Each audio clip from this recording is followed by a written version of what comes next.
Broadcast is now starting. All attendees are in listen-only mode. Good afternoon, everyone, and thank you for joining us for today's webinar, The Economics of Renting and Owning American Farmland. My name is Julia Freuk. I am the project coordinator here at the Partnership for Ag Resource Management and will be hosting the webinar this morning. We are joined today by Jennifer Filipiak, Midwest Regional Director for the American Farmland Trust, who will provide a brief introduction on AFT. I'm also pleased to welcome our guest speaker, Dr. Wendong Zhang, Assistant Professor of Economics and Extension Economist at Iowa State University. Before we begin, I will go over some brief logistics. Please make use of the question box on your screen to type questions for Dr. Zhang during his presentation. I will moderate the questions during the last 10 to 15 minutes of the webinar after the presentation. We suggest viewing the webinar while connected via Ethernet for best audio quality performance. You will receive an email in the next few days with the webinar recording and a webinar evaluation. The recording will also be available on partnershipfarm.org. By attending today's webinar, you are eligible for 1.5 CCA continuing education units, 1 for crop management and 0.5 for professional development. You must be present for the entire webinar to receive those points.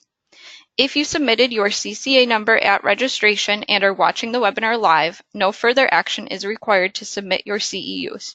If you are watching this on demand at a later date, please be sure to watch the entire presentation through the GoToWebinar platform and not YouTube to receive credit. You must submit your CCA number at registration to receive CEUs. If you are watching the recording more than 2 weeks after the original broadcast, please email julia@partnershipfarm.org your CCA number to ensure your credits are submitted. Please make a big note that credits often take a few weeks to appear in your account. If it has been more than 3 weeks, please contact my email. And now, with the logistics taken care of, I will provide a quick introduction to the Great Lakes Conservation Connect project. Great Lakes Conservation Connect is a collaborative partnership of conservation agencies focused on engaging both women non-operator landowners and farmer tenants to work together to increase conservation practices on their land. Why women? Because we have a successful model to engage them, and research shows they are interested. We'll hear more about that in a minute. Really, we're starting with women, but much of what we're learning applies to all non-farming landowners. A key component to our goal is increased communication between the farmer and landowner to enable leasing structures that make it easier for farmers to try new practices. In order for farmers and landowners to see the benefits of implemented conservation practices and continue to invest, it is necessary to extend leases beyond 1 year. According to the USDA's Economic Research Service, more than 54% of U.S. cropland is currently rented. Many landowners can be removed from agriculture, unaware of the risks of depleting soil health and practices that exacerbate runoff. We need to provide outreach to both landowners and tenants now more than ever as the percentage of rented lands continues to rise. Great Lakes Conservation Connect is working towards our goal of increased beneficial practices on rented lands by providing resources for developing lease agreements, like this webinar, communication and education strategies, and working one-on-one with farmers and landowners in Ohio and New York through learning circles and workshops. Our goal is to scale up the project to other states within the Great Lakes Basin. The Partnership for Ag Resource Management, or PARM, a project of the IPM Institute, is working to engage retailers in providing resources to their clientele to help integrate beneficial practices on rented lands. Helping customers access resources to start conversations with their landowners means selling additional products and services like cover crops, variable rate technology, or subsurface fertilizer application on increased acres. With extended lease terms, you can secure your clientele for a longer period. We have created a brochure for ag retailers as a handout for their customers. Order several now and pass them out at your next grower meeting. Contact Julia at partnershipfarm.org to get yours today. Lastly, to access additional information, visit the Farmland Information Center. And now I'd like to turn it over to Jennifer Filipiak, Midwest Regional Director of American Farmland Trust, who will provide a brief introduction on AFT's role in Great Lakes Conservation Connect. Hi, everyone. Good afternoon. I work for the American Farmland Trust, and our role in this project is we're the lead for this project. We manage all the partners and all the different components of the work in Great Lakes Conservation Connect. And AFT is a national nonprofit organization. We were founded in 1980 to protect farmland. And we kind of have a three-legged stool here for our mission. We protect farm and ranch land. And, you know, mostly that's in the 80s when there was a lot of development in terms of urbanization swallowing up farmland. We developed tools and techniques and policies to help landowners protect their land from development. But protecting the land from development isn't the only way to, or if you just protect it from development, it's not necessarily protected for the long term if it's not being managed well. So it can be providing food, fuel, and fiber for multiple generations. So our second leg of our mission is promoting those sound farming practices. And then, of course, we all know that you haven't really protected the farmland if there's not a farmer there that can make a living working that farm. So keeping farmers on the land is the third part of our mission. You can go to the next slide. And in this, my little introduction here, I wanted to talk a little bit about the learning circles, because that's a new thing that we've been doing for the past several years. This is a methodology that was developed by the Women's Food and Agriculture Network in Iowa. More than 10 years ago, they've been developing it and testing it to reach out to women who own farmland but rent that land out to other farmers. And the model is really based on a peer-to-peer learning structure. It acknowledges the women as experts and decision makers on their own land, which is can be an uncomfortable place for a woman to be as she inherits her farmland. We use conservation. We invite conservation staff to participate in the discussion. We try hard to have no hierarchical structure, not really a lecture format. It's really a facilitated discussion format. And it's just really based on that peer-to-peer model of the idea that we all have something to learn and we all have something to teach. The meetings are women only in the morning. There's a lot of different reasons for this. Mostly that's what the women ask for. They enjoy that part of the meeting, getting to know each other. They just feel more comfortable. But then in the afternoon, we'll go out and do a field tour. And of course, we'll invite men into the conversation there. I would say too, these learning circles, we don't necessarily advertise them as women only. And I have had, men landowners and men presenters at that first part of the meeting. So anyway, that's the format of a traditional learning circle. And we've had great success with this model. And we wanted to bring this model to this Great Lakes Conservation Connect project and pair it up with other ideas to try and get more conservation on rented farmland. So the next slide, please. And we've been doing these learning circles. AFT's been doing learning circles since 2012. And I've been doing a lot of them. I've talked now to more than 500 women landowners in the Midwest and in a few other states around the country. And my general impressions are that landowners that attend these learning circles, they're hungry for knowledge, not just about conservation, but just about agriculture in general. A lot of them grew up in farming, but left the farm for careers elsewhere and are kind of coming back to the farm, maybe to help their parents or because they've inherited the land. And they really just say, farming, it's changed. It's changed since they grew up on the farm, and they just want more information and want to understand. They're very interested in details and the technical aspects of farming, although you do need to use plain language to describe those things. Every field has its jargon. Very much for the, good news for the farmer from what I've talked with these landowners is they really respect and admire and trust their farmers. They trust their farmers are making good decisions for their land. They really feel like the family harmony and community harmony is very important to them. Their land is definitely part of that farming community. They would love to talk with their farmers more, to understand better why he or she chooses the practices they do, but they also know the realities of farming is that it's a tough business and they don't want to burden that farmer. All the chemicals, I hear this a lot, and this isn't really a judgment that we're using too many chemicals. It's more that it's a reflection of how things have changed. It seems like more and more chemicals are being used, and they want to understand why.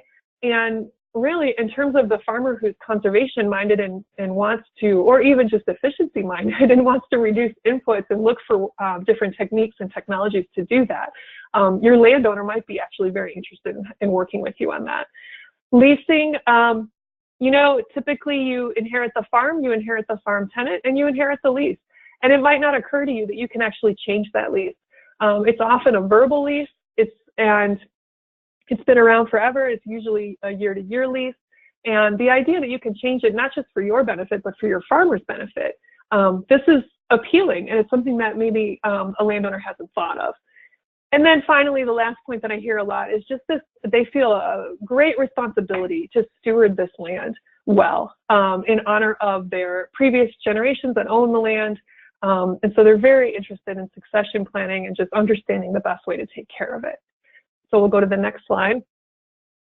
So AFT has also been trying to supplement this kind of anecdotal information that I've been learning just by talking to women landowners through these learning circles. We're also doing a survey of all genders of non-operating landowners in 11 states where we have the most rented farmland. And we're really looking at just this relationship question. How do they manage their land? What are their lease terms like? How interested are they in conservation? Where do they get their information from? And what do they need? What do they need to manage their land well? So just some very brief preliminary results that are just from the Midwest for now. We're getting, this survey's in progress right now. Where they get their information from and the information they trust the most is the same. They get their information from my farmer, and they say my farmer a lot when they write in comments. And then also the conservation agencies, NRCS and soil and water districts in particular. But a lot of people that are answering our survey are saying they don't really have information sources. They don't know where to go for information for conservation issues. They are very interested in soil and water quality. Again, they trust their operator. They're comfortable changing lease terms if you ask them if they're willing to do that and to change practices for better stewardship. And they're comfortable asking questions about conservation. They're very interested in accessing information for them as landowners, as people who don't farm and might not know all the ins and outs of farming.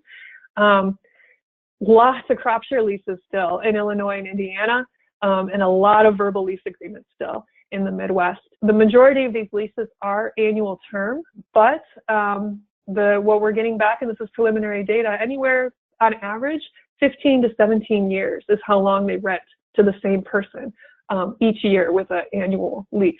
So these are long-term relationships, and that's good for the farmer who maybe is considering trying some new techniques, new technologies, and especially conservation practices. You can go to the next slide. I think that might be my last one.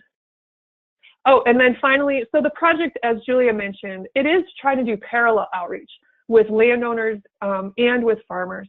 And what we've learned so far is this idea of building relationships, helping farmers to have a better relationship and a better lease helps them, enables them to retain the rented land for longer, or at least that's our goal, is that we do help them do that.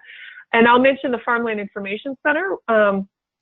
As we work, we're pulling together the best resources we're finding about building these relationships, and we're putting them into what we call toolkits, which are housed on the Farmland Information Center. And the Farmland Information Center is it's AFT. It's the American Farmland Trust. It's a project that we do in partnership with the NRCS. So I think that's all from me, Julia. Thank you. Thank you, Jen. Before we begin the presentation, I have a few brief PARM announcements. Our regular PARM webinar series continues at the end of February, topic and date to be determined. The final Great Lakes Conservation Connect webinar will take place late March and will feature a panel of farmers and landowners discussing how to work together to integrate and improve conservation practices on rented land. We will also be hosting a webinar about pollinator habitat on non-productive cropland in collaboration with the Sand County Foundation on March 14th. Please note that we take into consideration your suggestions for webinar topics, so be sure to fill out our evaluation form after the webinar. We also invite you to follow us on Facebook and Twitter for PARM updates and industry news. Now we'll get the presentation started with Dr. Wendong Zhang, Assistant Professor of Economics and Extension Economist at Iowa State University.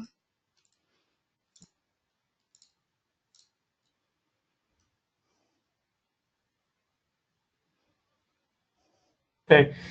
Good afternoon, everyone. Can everyone hear me? Yes, go ahead. Okay, great. So it seems that I'm in a great place. My name is Wendong Zhang. I'm assistant professor at Iowa State University. But it seems after listening to Julia and Jennifer, it seems I'm in a prime spot because I've worked a lot on some of the things that they have talked about.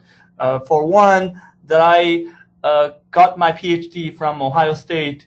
So my dissertation actually covered on conservation practice adoption in Lake Erie watershed. So where we modeled what drives farmers to adopt phosphorus-related conservation practices. And currently I'm in Iowa, and I'm actually working with women in ag groups within the ISU extension that we have grant proposal impending to provide more education for senior women landowners regarding conservation, but also on transition and leasing, both the economic side of things, but also the legal side of things as well. So before I talk about today's topic, I want to give you a little more background about myself. So I grew up in a rural county in northeastern part of China.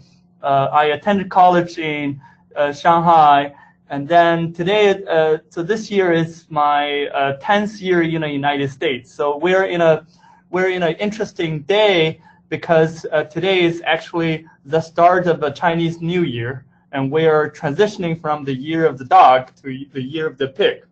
And what I do at ISU essentially can be summarized in three parts. One is I do work related to land value and land ownership, which I will talk a lot at this webinar. I also work on water quality conservation practice related to agricultural production, both in Lake Erie and also in Mississippi River watershed.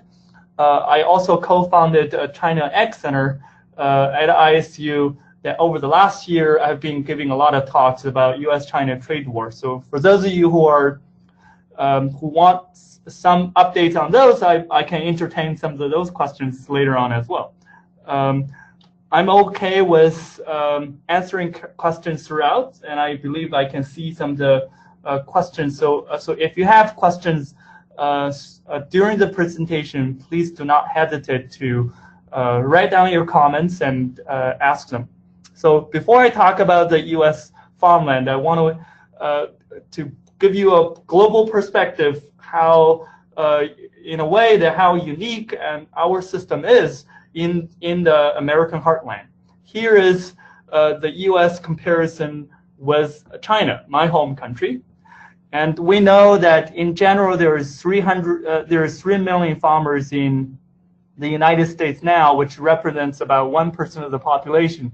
But when you are looking at how many farmers are in China, we're talking about hundreds of millions, which means that on average, rather than having 100 acres or 300 acres, 500 acres of land owned as you guys do, we're talking about a typical farm maybe less than 2 or 1 acres. So, for example, my grandpa's village has 1,000 people, but only 200 U.S. acres.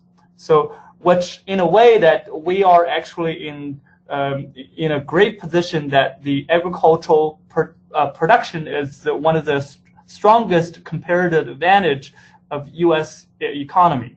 So, so zooming into the topic that we talked about, we will focus on what is the U.S., especially the Midwest heartland farmland ownership trends, and what are the new trends regarding leasing relationship when it comes to cash rent versus crop share, and who are the landowners, what are the characteristics, what are the transition plans, and in the end, I will also touch on some of the new research. We added a new section to the survey we conducted in Iowa, which examines conservation practice adoption on American farmland.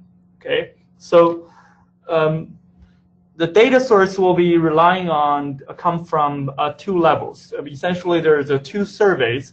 One as a national level. There's a USDA survey known as Total Tenure, Ownership, and Transition of Agricultural Land in the United States. This is conducted by the USDA in 2014. This is the only source that has covered the whole state. And when you are looking at the spatial coverage, you are looking at the map like this. So the darker color, the darker blue are regarded as the core states, essentially are the major agricultural states that USDA collected enough data so to say something concrete rather than as a district level, but they could say something for Illinois, Indiana, for example. When you're looking at a gray area, you have to rely on more district level averages rather than the state level because of data limitation. So, however, this data is very good in terms of spatial coverage, but if you're looking at the trends over time, the last similar data was collected in 1999. The Congress has the intention to do this every 5 to 10 years, but that tends to be pushed back every time. So, so it takes 15 years to collect this round of the data. And in contrast, we're complementing this data with the Iowa-based survey, which is conducted every 5 years since 1982. So in Iowa, the Iowa data in a way give you some idea what's going on in American heartland, especially in the Corn Belt region. And this is also a statistically representative survey that we can say scientifically about all land in Iowa and regarding all farmland owners. And this is actually legislative mandated in Iowa to be conducted every 5 years after the 1980 farm crisis. Okay, so here's a little more information about the Iowa Land Value Survey. What is unique about this is actually a telephone survey. So what we do is every year we survey we find the same land parcels, and 5 years later we may see maybe 20–30% of the landowner change hands. But we ask them the questions. When you are looking at the data set, we find that a significant chunk of the land, actually half the land in Iowa actually are owned by the same landowner for over 20 years. If you consider the ownership within the same family, it's even longer. So we conduct a telephone survey and we got amazing response rate of over 70%. So now I will dive into the data, the trends. So the first topic we're interested in is what are the trends in farmland ownership? Essentially, who owns it? What is the major motivation for this ownership? How it's acquired? And what is the ownership structure? Okay. So before I do that, I want to remind you that why do we care about farmland? So I'm also the lead researcher for Iowa Land Value Survey, which every year since the 1950s would conduct expert opinion surveys to figure out what is the land value for every county in Iowa. And one of the questions why we're interested in this is because when you are looking at the distribution of U.S. farm assets, the entire assets for the U.S. agricultural sector, you see two breakdowns. The purple bar represents the real estate assets, which is the value of farmland and buildings on it. And the other one includes maybe machinery and some of the other stuff, maybe a grain storage and other things. But when you're looking at the U.S. farm assets, they fluctuates over time. But if you look at the percentage, consistently, the value of farmland, the value of real estate assets in the U.S. farm sector have consistently exceeded 80% of the U.S. farm assets. So this is critically important for the entire farming economy, but also when you're thinking about your single investor perspective, this tends to be the single largest investment item the farmer will make in decades. And also this is a major source of collaterals, okay? So when you're looking at the general statistic, I want to echo that essentially the total data find that 40% of the land in Iowa are rented from others, and there's 61% of the land in the United States are owner operated. And for the land that is rented out from others, typically 80% of those rented land are rented from a non-operator landowner, okay? So over time, if you look at the Iowa data, in general, you will see more trust and cooperation holding land as well. So when you are looking at how landowners tends to get land, acquire land, there's a distinction between whether you are an operator landowner, which means that you are actively conducting either crop production or livestock production. That's on the left. And the blue bar represents that you purchase percent of your land is purchased from a non-relative. And the purple one represents inheritance or gift. So you see that by comparing operator landowner and non-operator landowner, on the right, you see a much larger purple bar. So essentially, 70% of the land owned by operator landowners are purchased, but there's way more inheritance for the non-operator landowners. And who buys land in Iowa and the U.S. Midwest? The blue bar, the blue line represents the share of land bought by existing farmers. Essentially, it's typically local farmers, either in the same county or nearby counties. And consistently, they represent the dominant market, representing over 65 to 80% of all land purchased. Why? It's because that when you are thinking about the land markets, a lot of the landowners, a lot of the producers, when they are thinking about where to buy, that tends to, especially if you have livestock, you like to find a parcel that's really close. They don't look beyond, say, 10, 15-mile radius.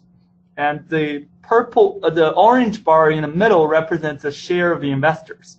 So what is interesting is when you are looking at the trends from 2004 to 2013, when the farm income is rising, you see the blue line is rising as well. So when the farm economy is doing well, farm income is rising, the share of the land bought by existing farmers will tend to increase as well.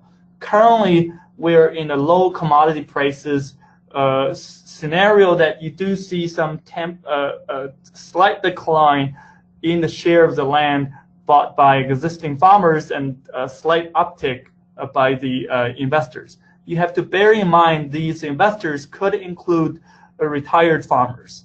So this is not just, we're not talking necessarily about Apple and Microsoft buying up Iowa farmland. Actually, there are ownership restrictions regarding corporate land ownership in Iowa, not in Illinois, okay? So here's the Iowa data, which give you some more information of how things have progressed from 1982 to 2017. I know this is kind of a busy slide, but if you just focused on the two bottom colors, the red and blue in the bottom, just look at the 1982 and 2017 column to the two end. Essentially, we'll see that the land that is the percent of the land used to be owned by either sole owner or joint tenancy, which tends to be husband and wife, accounts for 80% of the land in Iowa in 1982. And that percentage has dropped from 80% to only 50%. And what is gaining the traction? As you see, over time, there's larger slices of orange, which is land held in trust. So it could be revocable trust, could be irrevocable trust, but over time you see there's more shift of the land from sole ownership and joint tenancy between husband and wife to more institutionalized ownership as farmland trust or corporations. Corporations likely are, say, like a Smith Farms LLC or Smith Farm Corp. So this may not be the Wall Street corporation you're talking about, but it's a different way of owning, mainly for tax reasons as well. Okay, so although the nationwide data doesn't give us a nice over time trajectory, the Iowa data shows us where the trend is going. There's over time, there's more and more institutionalized ownership as opposed to individualized husband and wife ownership. So we also, the Iowa survey also had the interesting statistics which look into why the owners tend to own land. Okay, so we don't have polls, but I encourage you to think about your land ownership experience and try to answer this question. This is what we ask our landowners. We ask you to name one primary reason, only one, the top reason for you to own land in Iowa. Okay, we have some of the common contenders. For current income, mainly for cash rent or crop share, for long-term investment, or family or sentimental reasons. Okay, so that accounts for a major chunk of the reason. And interestingly, we see an increase in a share of the land that people say that they are owning the land primarily for family or sentimental reasons from 2012 to 2017. Essentially, what we find is 29% of the Iowa land is owned primarily for family or sentimental reason, up from 22% in 2012. And when you're looking at the age breakdown, the higher the age group, this family or sentimental reason, why you're owning this, rose to 38% for landowners who are 80 or above, but dropped to 0% for really young millennials who are 35 or less. So this is related to the how long you typically own land over time. Okay, so the Iowa data also give us insights into how long land has been owned. What we see consistently for 2012 and 2013 is that 20% of the land in Iowa are actually owned by the same owner for over 40 years. There's another 35% own land between 20 to 40 years, according to the 2017 survey, which means that among all the land in Iowa, half the land are owned by the same owner for over 20 years. And there are a lot of even century farms in Iowa and Illinois as well, and which shows that farmland ownership tends to be a long-term commitment. You don't see, I used to like watching shows on HGTV of flipping houses. You don't see a whole lot of people flipping farmland. For one, it's because the high capital requirements for the farmland ownership, but also that when you're looking at the legal structure, there's incentive for you to not sell land until the later stage. That, for example, there's a law that there's step-up basis that if you delay your farmland transition until death, then you can essentially adjust the original purchase price from, say, 10 years ago to current prices so that you don't have to pay capital gain taxes. So there are a lot of reasons for this figure, but it's interesting to see how longer term relationship this is, which may actually help with the conservation decision. And another statistics we talked about related to why we are seeing so many people attach family as sentimental reasons for the farmland ownership is this figure. Is when you're looking at this line, you're seeing a steady increase in a blue bar, which represents the land in Iowa are fully paid for or free of debt.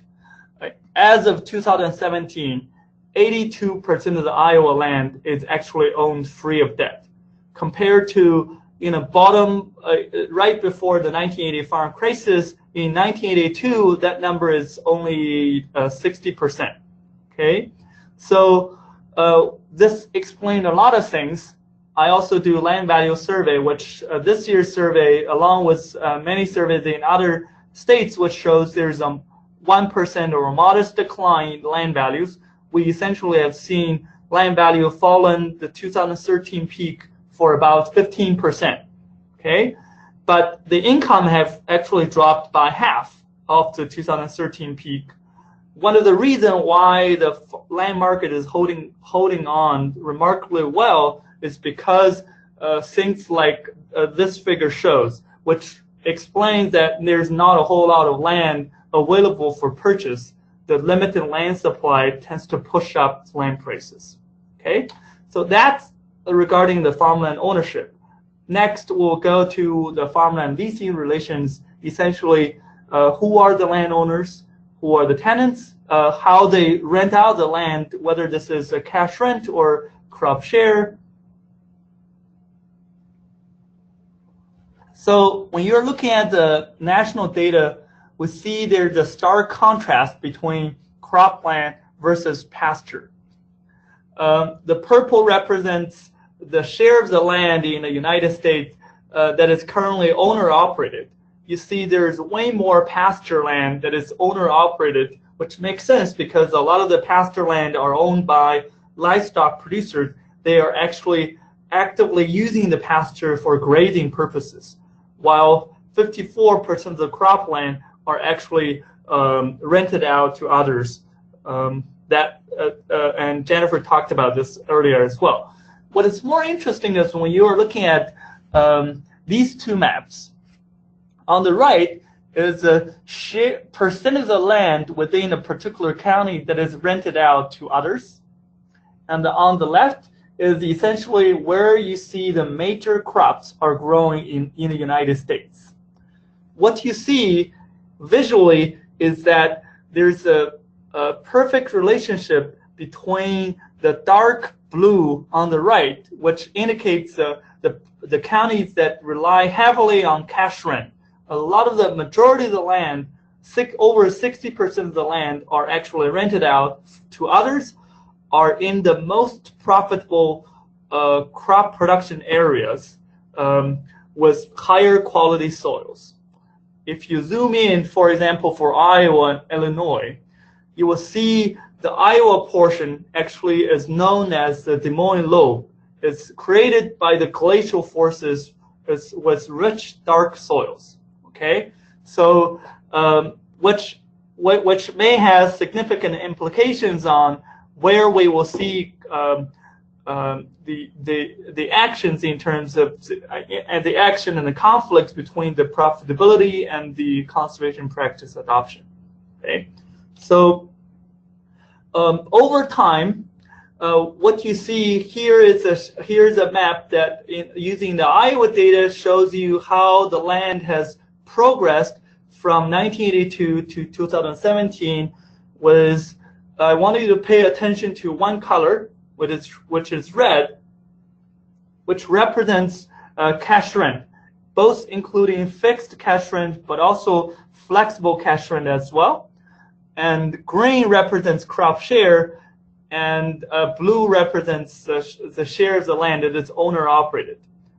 Overall, we see half half the land in Iowa are rented out either for cash rent or crop share, but for the land that is rented out, you see over time that there is a significant increase in the red bar, which is a cash rent, especially when the market has been increasing, the commodity prices has been rising.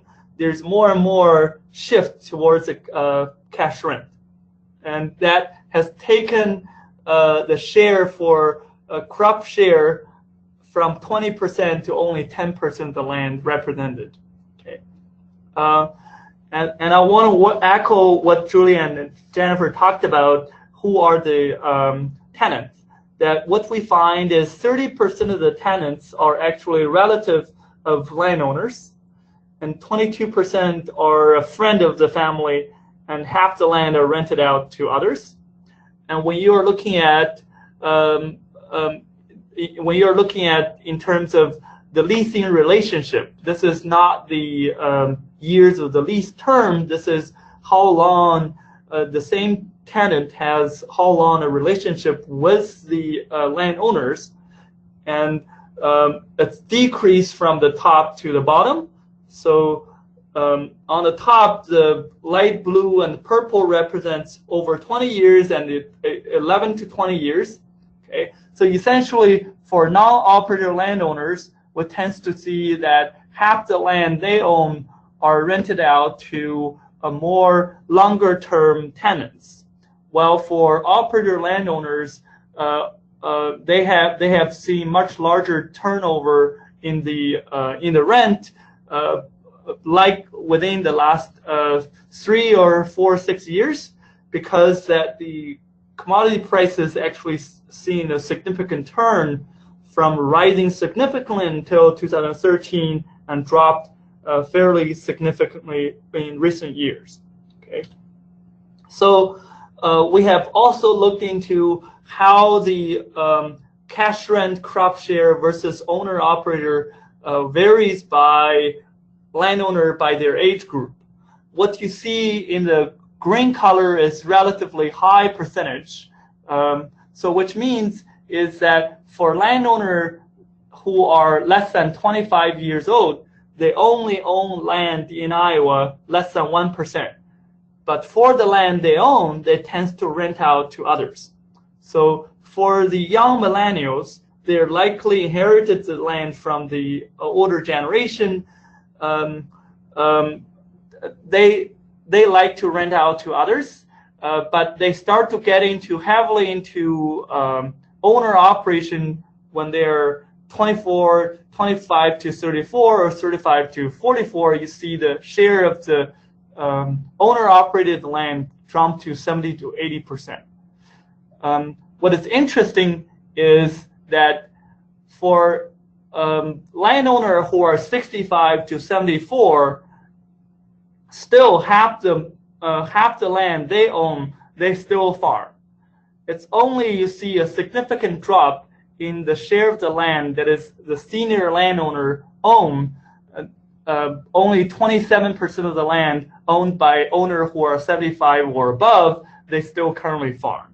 And for in addition to that, almost 60% would be cash rented to others. So you see the aging is a significant factor in terms of how you make the leasing decisions. Okay. So the next category we'll look into is who are the landowners and what is changing, what is not. So here's the snapshot for the United States, which look into the land distribution for operator landowners on the left and non-operator landowners on the right. The purple represents the age category of over 65 years old. What you see is that you see a much larger purple concentration for the non-operator landowners, which suggests that for the land they own, 70% of the land owned by non-operator landowners, the landowner have already exceeded 65 years old or above. And in general, the land ownership is concentrated among older operators and landowners. Okay, and the aging is not only happening for landowners. If you're looking at the U.S. producers, the growers or the farmers, which are represented in the purple bar here, their age has increased from the 1980s to from 50 years old to 58 years old in 2012. But this is also consistent with the general aging of the U.S. labor force. Actually, the difference between the farmers and the median age for the U.S. workers, actually it's trending down. So it's getting smaller. So it's not just an issue for the agricultural sector, it's the general economy phenomena. Okay, this figure is one of the most frequently used slides I have talked about. This is in a way it's complicated. However, I want to say that the first message is we need to pay attention to women landowners, because half the leased land are owned by women landowners, and especially if you're looking at the land that is currently in the purple category, that the female landowners over 65 disproportionately own way more land than their male counterparts. Okay, and in Iowa we actually see 13% of the land in Iowa are owned by senior women landowners who are 85 or 80 years old or above. And here's the Iowa data again, which is dissects the land ownership by owners, operators, marital status, and you see that the widowed owners account for 14% of all owners and own 18% of all farmland, and that is consistent with the gender category that we know that scientifically that women can live longer. Okay, here is the education over time. Using the Iowa data, you see over time you see a shrinkage in a red and blue category in the bottom, which represents high school education or below that. Over time, the landowner are increasingly educated, which suggests to me that they are likely more open to technology, either on the machinery side, but also the way of communication, like the one that we're doing for webinar.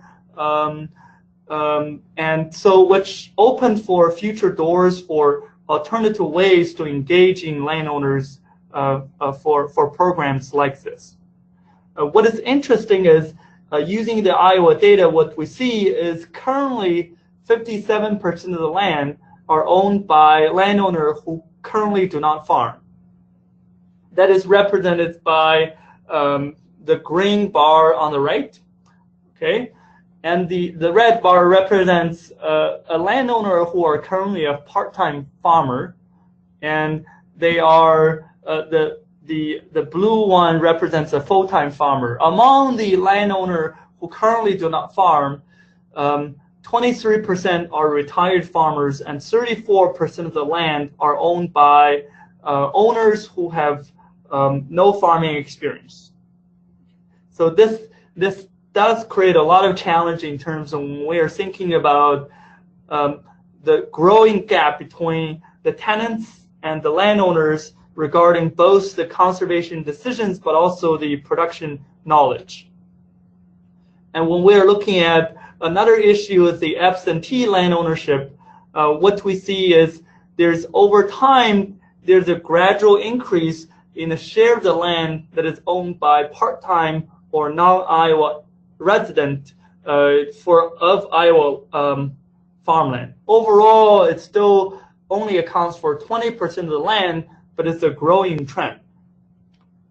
So when you're looking at where do they live, you can think about your own case that the purple bar represents the share of the people essentially live on their own farmland, and the other, so essentially half the land are owned by someone who lives on own farmland or in a nearby county, but there are still almost half the land are owned by owners who currently do not live on their land, which shows a growing disconnect between the land you own and also your residency. So the fourth topic both surveys have covered on is the future, the farmland transition, where the land will go, what could change.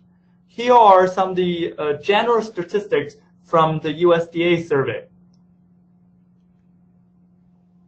In general, what we see is for the United States, 4% of the land are expected to go on an open market maybe in a 5-year period, which means that the standard turnover ratio, the land that is available for sale on an annual basis, tends to be 1% of the land. Iowa have 30 million acres, which means that in a regular year you'll see maybe 300,000 acres in total for the entire state to be available for sale, and we have 100 counties. And which means that you don't have a whole lot of sales in general, and what we're seeing now is that we don't even get that number. Currently we're seeing that probably only 0.5% of the land in Iowa are available for sale. That impacts the land market dynamics a lot. And the Iowa data look into what is the dominant way of this transition. In general, we're seeing the land tends to be within the family, and either through will or gift or putting the farmland trust. I want you to stare at one of the color as the orange, which is sale to others. And you don't see a large slice. You don't see a growing trend on this either. So in general, only very tiny fraction of the land that is slated to be transferred will be sold outside the family. And that's a base effect of the farmland transfer. And when you are looking at, we also ask, what are potential reasons for you to sell your land? First, that 69% of the land are owned by a landowner who said they don't, currently there's no reason for them to sell the land. But for the other 30% who indicated possible movements given alternative strategies, they are citing 7% they're citing retirement from farming, higher selling prices, elimination of the step-up basis tax benefit for heirs that I mentioned above, or personal reasons. But in general, you don't see a whole lot of land that is currently that will be available for sale on the market in the near future. Okay, so even for the landowner who anticipate the land transfer over the next 5 years, anticipate the land transfer, we also ask, when do you anticipate the land transfer will occur? Whether this is next 5 years or longer than that. So we only see that for the farmland owner who said they are considering transitioning out the land, maybe to the next generation or within the family, only 13% of them say they want to do it within the next 5 years. So, and 35% said no, and another 15% said already in the trust. Right? So, in general, I think it's over time we're still facing a tight market, and the farmland transition still is an important issue to deal with. And when you're another issue is when you're looking at a lot of the landowners, they may not have a farm transition plan. If you're listening now, I encourage you to think about what is your farmland transition plan. Do you have a plan? How long have you used a plan, and have this been updated? Have this been talked among the family, and are everyone on board? So lastly, I want to touch on the question on conservation practice adoption based on a new section added to the 2017 Iowa Farmland Ownership and Tenure Survey, which we essentially asked question regarding the landowners' question regarding the conservation practice. If you look at the column on the right, what we essentially find is 27% of the land in Iowa are currently using no-till. The USDA data shows maybe another third of the land are owned using conservation till of some sort. What is no-till? It's essentially you leave 90 or 85% of the crop residue, and conservation till is 30% to 90%. So it includes strip till and others. And 4% of the land are currently in cover crops, which the cover crops is essentially the plant could be cereal rye, could be winter wheat, could be other things that you plant after harvesting corn or soybeans during the winter times to reduce the erosion, to reduce the water quality runoff. And 2% of the land are currently in buffer strips or pond or sediment basins. Okay, so Iowa has a nutrient reduction strategy in order to reduce the size of the hypoxia zone in Gulf of Mexico. Essentially, that's a zone that there's no oxygen for the fish that leads to fish kills, and these acreage in terms of conservation are still far away from the goal that is needed to achieve those goals. We also have an interesting question, and I also encourage you to think about your answers to those as well. We ask 3 questions regarding cover crops. Are you willing to pay for a portion of the cost to plant cover crops on your rented land for your tenants? Are you willing to lower cash rent for tenants who plan to cover crops? Are you willing to offer longer leases for tenants who plan to cover crops?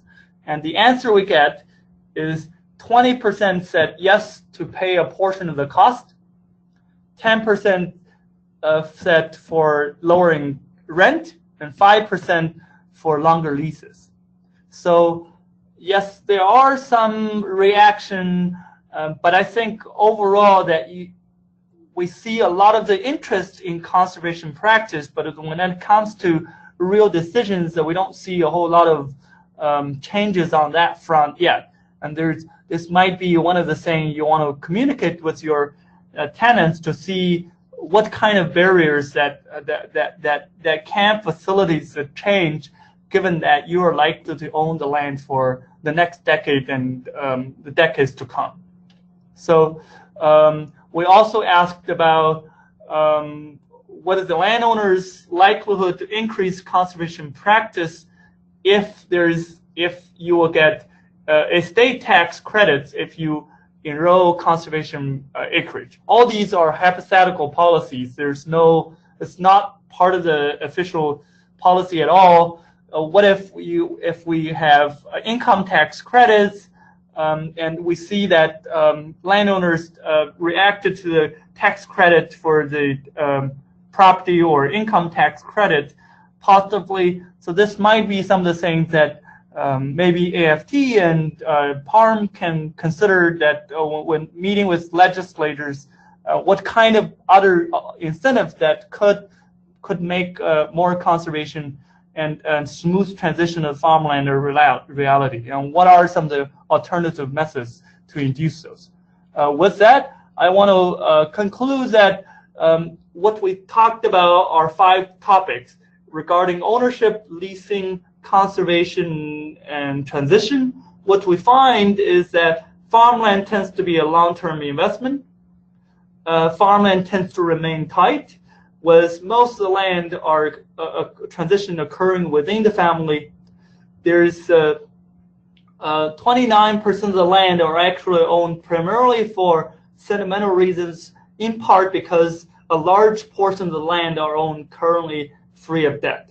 13% of the land in Iowa are owned by women 80 or above. And I'm an extension economist that I do occasionally do extension meetings. And to me, these says two things. One is scientifically, this means women can live longer. And two is next time if you see your kids, your grandkids, this is another reason to treat grandma really well. Looking ahead, we do see some headwinds in terms of land markets because if you think about the land values, land value can be sort of land value equals income divided by interest rate.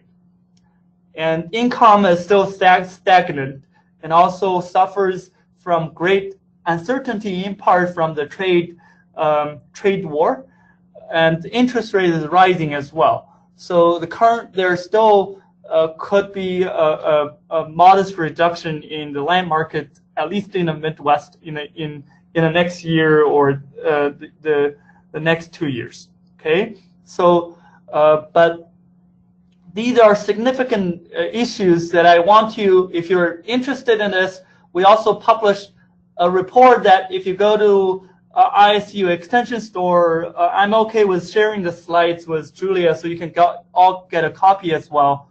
You can find a report on this. This is kind of a 60-page report. You can get a print copy for $5, but a PDF for free, and you can find a lot of the information I've talked about. I'm also happy to answer any questions. I will skip this for now. You can contact me. The best way to reach me is probably my email. And thank you very much for your time, and I'm happy to answer any questions that you have. Okay. Thank you, Dr. Zhang, for sharing all of this valuable information with us today. We do have some time for Q&A, so attendees, please enter your questions into the question box on your screen for Dr. Zhang.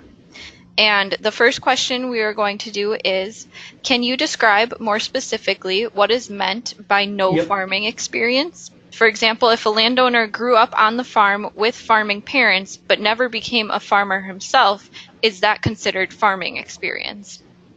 In that one, we yes. So that one we consider no farming experience. So this is narrowly defined essentially as whether you have actively engaged in crop or livestock production as an adult. So if you grew up on a dairy farm, you probably will be forced to get up at 5 in the morning and to milk. But essentially, that's what we consider. And over time, the farmland transition go to the next generation often will include siblings who live in outside the U.S. Midwest, and we consider those as no active first-hand farming experience. It doesn't mean that you don't know anything about farming.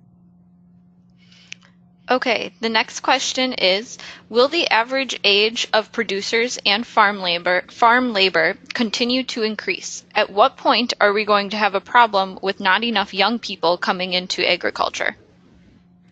So as I said, that I don't have the crystal ball to predict the breaking point, but this is a global issue that if you look at globally, for example, in China, there's soon 60% of the population will be over 50 or 60. So I think that we'll see this trend continuing. Earlier this morning, I was at a conference in Iowa, and there's one of the farm managers said that 50% of his clients are women landowners, and 40% are actually over 70, and he actually have 6 women landowners who are over 100.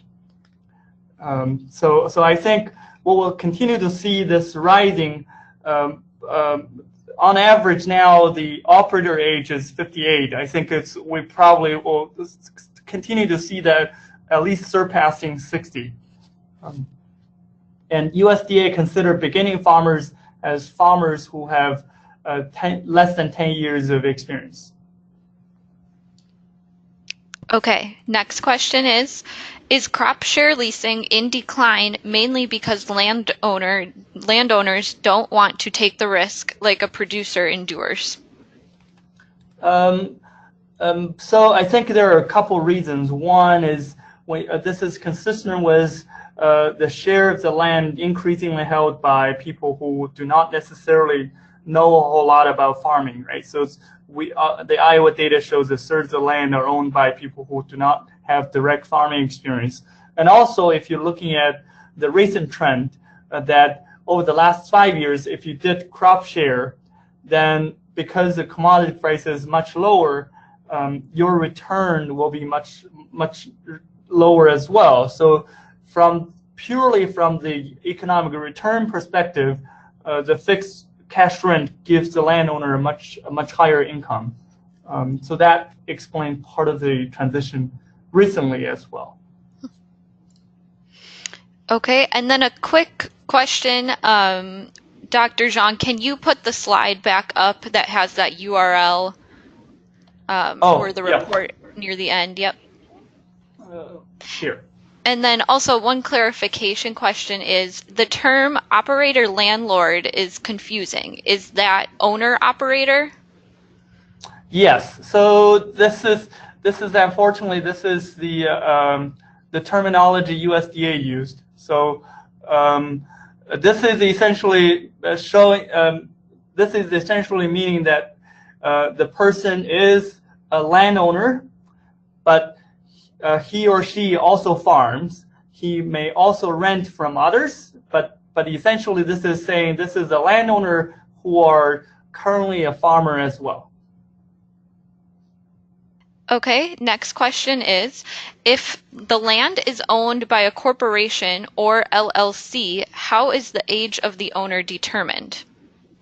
So this is, as I mentioned, a lot of the corporation or LLC actually is, say, Smith's Farm LLC. So we are essentially using the primary contact owner's age in analyzing the demographics. Okay, and next question is, can you explain again why when producers' income dropped, investors' share increased? Oh, yeah. So when you're looking at this is showing the figure I was talking about, the share of the land bought by farmers, producers versus investors. So when the farm income rise significantly from 2003 to 2013, there's more farm income in the agricultural community. There's more competitive bidding by existing landowners and often who are farmers as well, and that often leads to an increase in the share of the land bought by owners. When the land prices dropped, a lot of the investors use rate of return as a benchmark. So what do they mean by rate of return is cash rent divided by land values.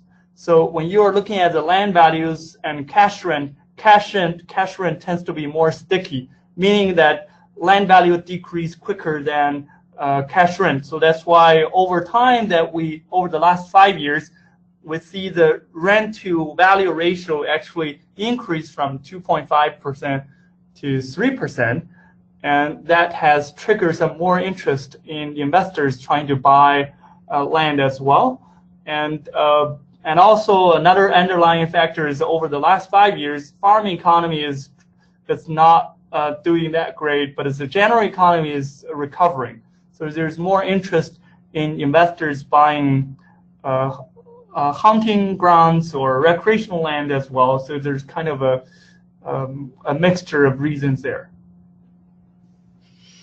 Okay, next question is, do you have any data on how far away non-operator landowners are from their land, i.e. how many are absentee landowners?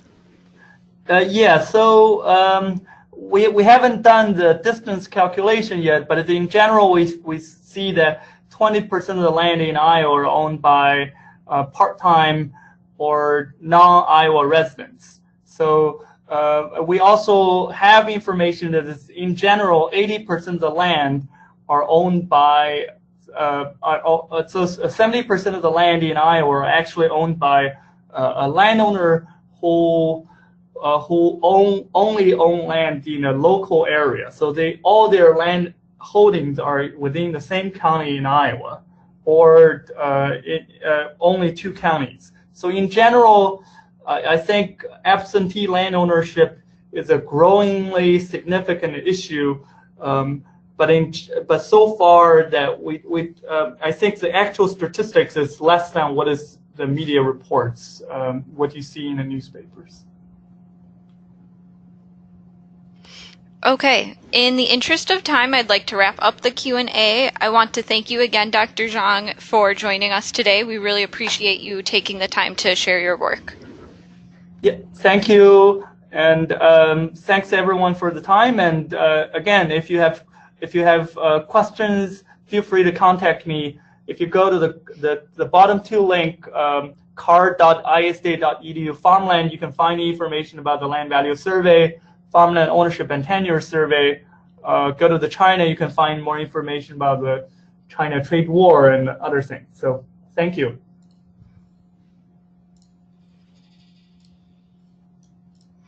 Okay, at this time, I'd like to acknowledge our funders and collaborators that made this webinar possible. In particular, the Great Lakes Protection Fund, American Farmland Trust, and the McKnight Foundation.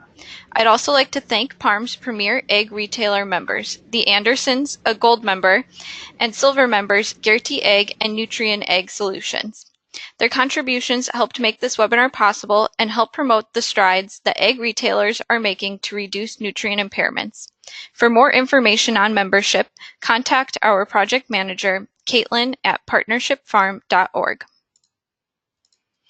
The PARM team also provides free resources for egg retailer employees, grower clients, and consultants, available on our website, partnershipfarm.org.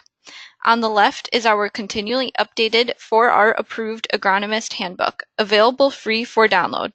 The handbook includes algal bloom updates, trends in customer product and service adoption, and fact sheets that you can provide to grower customers to increase awareness of products and services that reduce nutrient runoff. Our phosphorus loss reduction wallet cards are on the right, which can be ordered for free on our website as well. These are a great conversation starter with your customers and can also serve as handouts in meetings. To date, we have distributed more than 25,000. As we wrap up, please remember to look for the follow-up email in a few days with a webinar evaluation and webinar recording. If you submitted your CCA number at registration and are viewing this webinar live or the recording within 2 weeks of the original date, your CEUs will be automatically submitted. Only if you are watching the recording more than 2 weeks after the original broadcast date will you need to email Julia at partnershipfarm.org your CCA number to ensure your CEUs are submitted. I want to thank you all again for joining us today, and I hope you join us again for our next webinar at the end of February.